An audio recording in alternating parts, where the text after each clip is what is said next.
Bom dia para você que está aqui ligadinho na TV Mar. Seja muito bem-vindo. Estamos começando agora mais um programa Bem Assim. E nesta terça-feira aqui nós vamos dar continuidade à nossa série de entrevistas sobre o que é preciso saber para cuidar dos filhos. O tema de hoje, relacionamento social das crianças e adolescentes. E aí, hein? Como será que é o relacionamento do seu filho e da sua filha? Já já nós vamos falar sobre isso e sobre os impactos, tá? Que é muito importante esse tema. Também ainda vamos falar aqui sobre comportamento alimentar. Vamos receber duas nutricionistas por Skype, vamos conversar com elas. Vão vir muitas dicas também sobre esse assunto super importante. Para fechar o programa de hoje, uma entrevista que eu gravei com a deputada estadual Jó Pereira sobre a participação da mulher na política. Muita coisa boa, como sempre, eu conto com você. Não sai daí porque o Bem Assim está começando agora.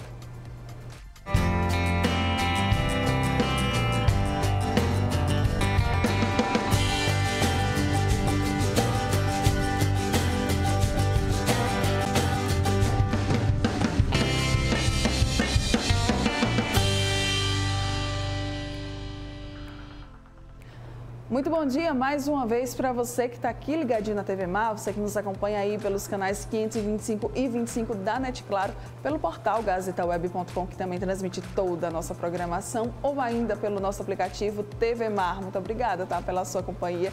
É sempre muito bom saber que a gente está aqui, você está aí do outro lado dessa tela acompanhando, tá, toda a nossa programação aqui, as nossas entrevistas. Obrigada mesmo. Lembrando sempre das nossas redes sociais, não esquece, tá, estamos aí nas principais plataformas digitais, YouTube, Facebook, Twitter, Instagram. Corre lá e acompanha os nossos perfis, segue, comenta, compartilha, enfim, nós gostamos muito mesmo de interagir com vocês lá também no mundo online. Vamos lá começar nosso dia por aqui, porque é o seguinte, agora a gente vai a mais um momento da nossa série de entrevistas sobre o que é preciso saber para cuidar dos filhos. Nesta terceira etapa, a gente vai falar sobre os desafios para os pais. Para começar, o tema de hoje é relacionamento social dos filhos e ela já está aqui comigo no estúdio.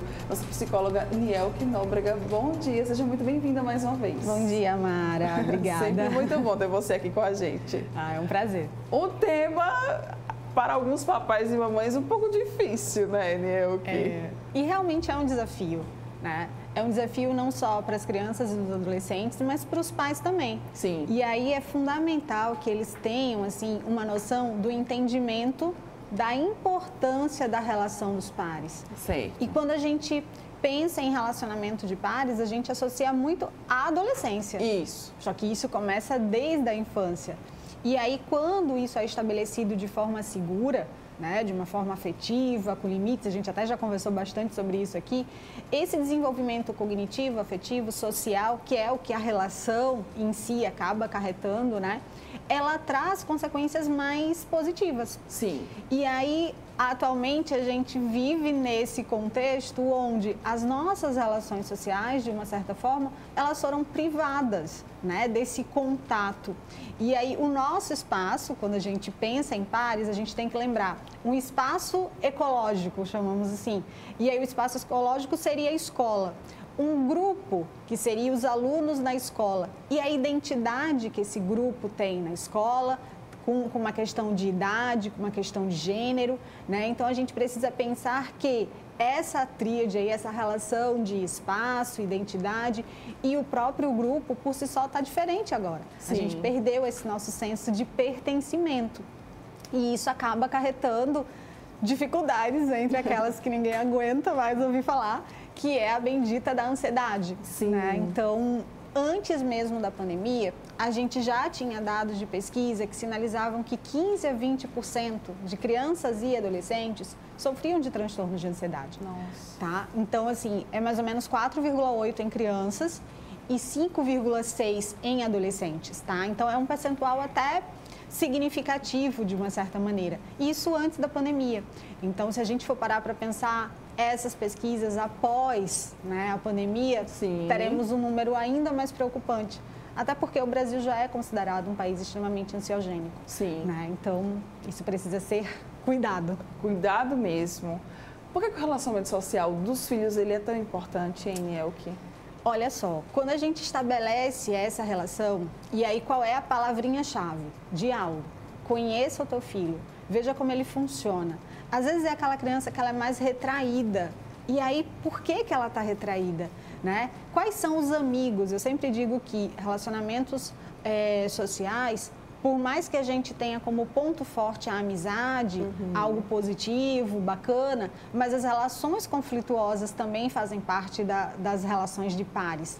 Então, a gente precisa estar inserido nesse universo, tanto da criança quanto do adolescente. Quem são os seus amigos, o que ele gosta, o que ele faz, né? Então, conheçam o universo dos filhos de vocês, isso faz toda uma diferença. Para que, na fase adulta, a gente consiga entender por que temos determinadas habilidades, por que temos determinadas competências sociais ou não. Sim. E aí entra num outro ponto que atualmente se faz tão necessário, que é a questão da empatia, né? Que a gente já falou, inclusive, né, aqui. Isso. Eu estava lendo esses dias e eu achei um conceito, eu disse, caramba, nunca fez tanto sentido para mim. A habilidade de empatia é uma habilidade social vital. E, de fato, agora, no momento que a gente vive, é uma habilidade vital. O cuidar do outro, não só a nível afetivo, mas a nível cognitivo. Eu lembro que nós discutimos isso do tipo, as pessoas estão falando muito disso. Mas ter essa perspectiva de competência, de fato se colocar, de dizer, queria muito sair, mas eu não posso. Entre o falar e o praticar, né? Tem um certo abismo aí, digamos. E essa falta de empatia está tão evidente nas relações sociais hoje em dia, né? Tirando um pouquinho o foco da entrevista, mas pensando num contexto que eu vi hoje pela manhã nas redes sociais, de algo que aconteceu no Big Brother ontem, né? De algum comentário. Se eu não estou enganada, alguma coisa em relação a preconceito, algo assim. Isso, foi ao cabelo de um participante. Isso, e aí me veio justamente essa convivência. Eles estão lá, entre pares, em um único nicho, né, naquela casa, só que são pessoas com identidades bem diferentes, com construções de vida totalmente distintas, com crenças que são divergentes, né? Então, isso acaba eclodindo. E aí eu tenho que aceitar o outro do jeito que ele é, com a tua cor de pele, com o teu cabelo, com a tua orientação sexual e tudo mais. E aí, o que é que isso acaba acarretando nas crianças? A gente viu essa situação lá, numa casa com adultos. Onde é que a gente observa isso muito frequente em criança e adolescente? Nas escolas com bullying.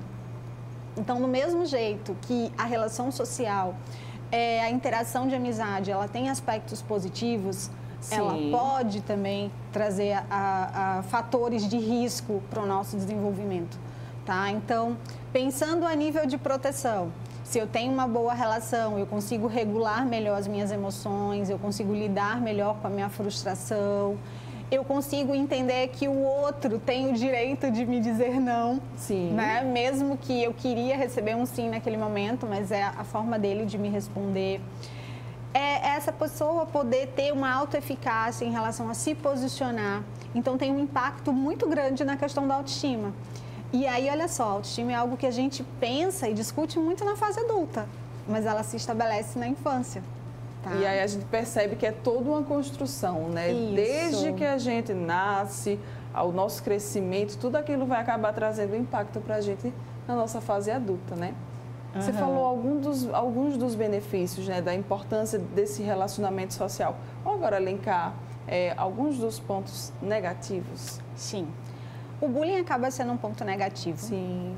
E aí, isso acaba interferindo no fato de, às vezes, um transtorno de ansiedade pode estar relacionado a essa prática de bullying. E quando a gente pensa no bullying, eu sempre digo que a gente precisa ter cuidado aos personagens.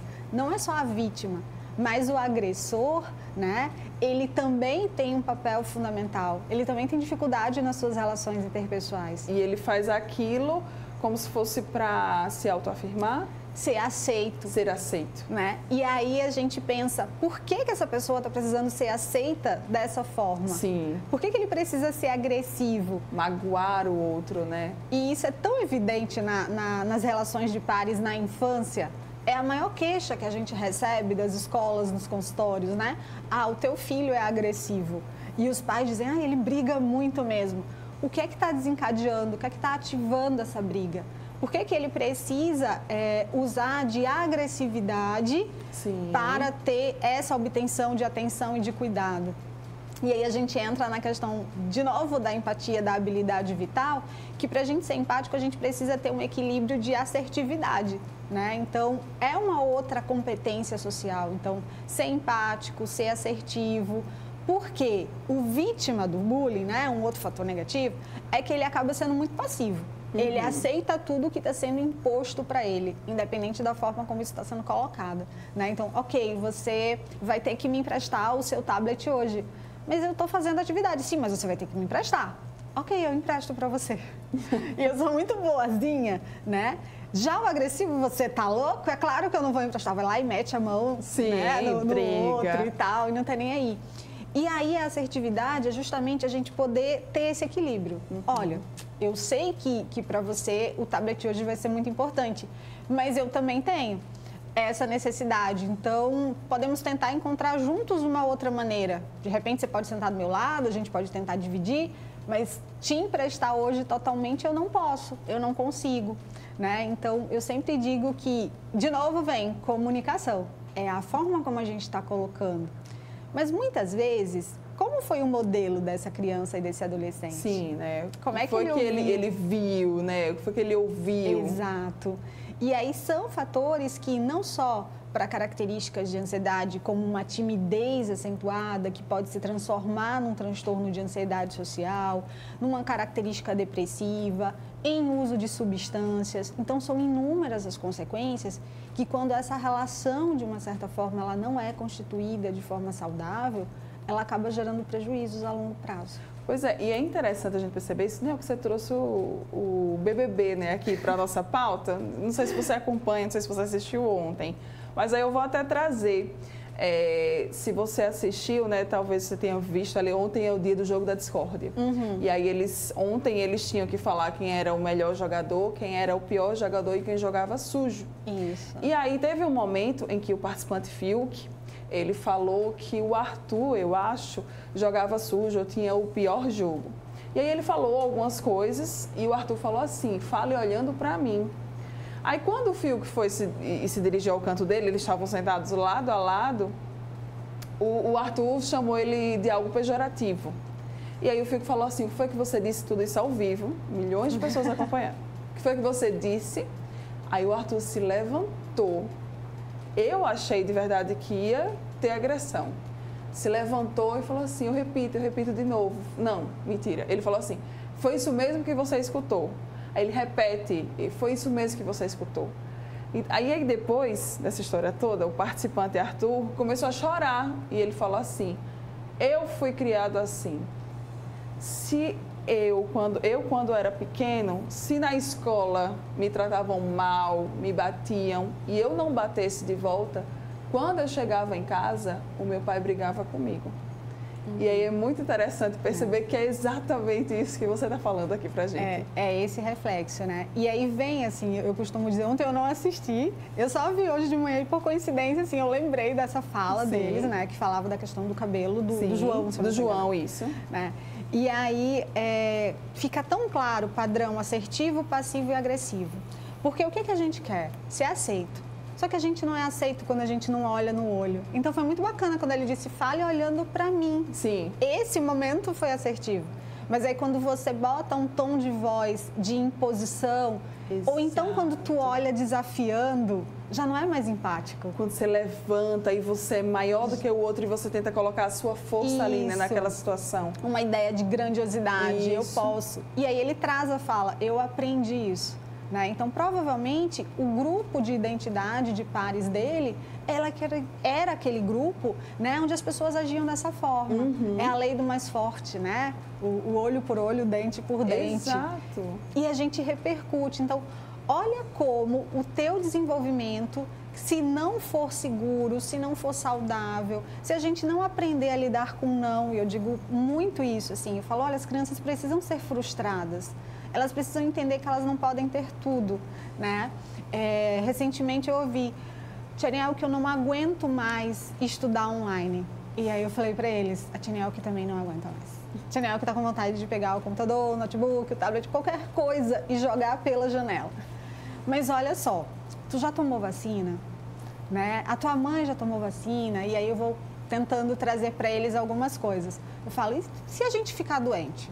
E se a gente precisar ficar entubado? E se não tiver hospital? E se não tiver UTI? Né? Dependendo da faixa etária, a gente vai conversando com a criança, com o adolescente, à medida que ele entende aquilo. Então, queria sair, queria ir para a escola, queria poder brincar.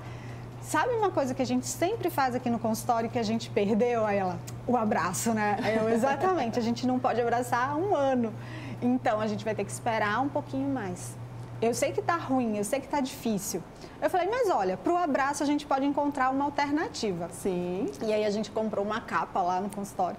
E aí eu boto a capa, ele bota a capa e a gente abraça.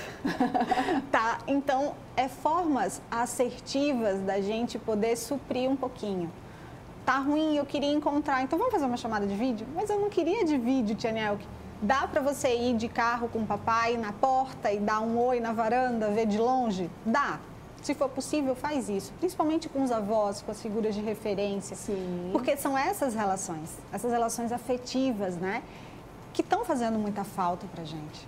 Ok. Percebi, então, né, que preciso desenvolver as habilidades sociais do meu filho e da minha filha. Por onde é que eu começo, hein, Nelke? Pelo diálogo. Pelo diálogo, né? Comunicação é tudo, gente. Exatamente.